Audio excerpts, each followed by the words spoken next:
আসসালামু আলাইকুম। গতকাল রাত 2টা বাজে আমার মোবাইলে একটা কল আসছে। একটা যুবক কান্না করতেছে।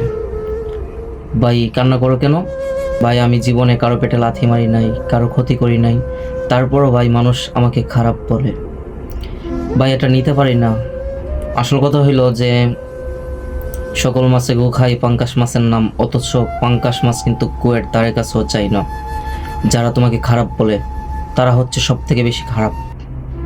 তাদের ফ্যামিলি ব্যাকগ্রাউন্ড এতটা খারাপ যে মানুষের সামনে প্রকাশ করার কোনো ওয়ে নাই, কোনো রিজন নাই, কোনো সিচুয়েশন নাই। এর জন্য নিজের দোষগুলা মানুষের উপর চাপিয়ে দেওয়ার চেষ্টা করে।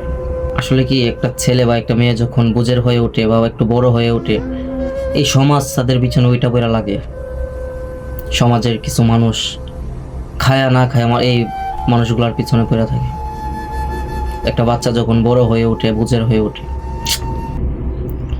তো বাংলাদেশের যুবক যুবতীরা তারা ভালো যে রাস্তায় ফালাইয়া ওপেনলি আপনাদেরকে জুতাপিটা করে না। নিজের সম্মানটাকে ধরে রাখার চেষ্টা করবেন। মানুষকে ভালোবাসেন, ছোটদেরকে যদি ভালো না বাসেন তারা আপনাদেরকে সম্মান করবে কিভাবে? আপনারা তাদেরকে ভালোবাসেন, তারা আপনাকে সম্মান করতে বাধ্য হবে। নিজের সম্মান হারায়েন না, নিজের সম্মানটাকে ধরে রাখার চেষ্টা করেন। ওকে, আর কি ভাই, এনজয় করো ভাই। তুমি কি তাদের মা বোনকে বিয়ে করবে যে তোমার ওদের কাছে ভালো হতে হবে? হোয়াই? তুমি কি তাদের সাথে সম্পর্ক করবে, আত্মীয়তা করবে, তাদের মা বোনকে বিয়ে করবে? তো কেন ভাই তাদের কাছে ভালো হইতে হইব তোমার?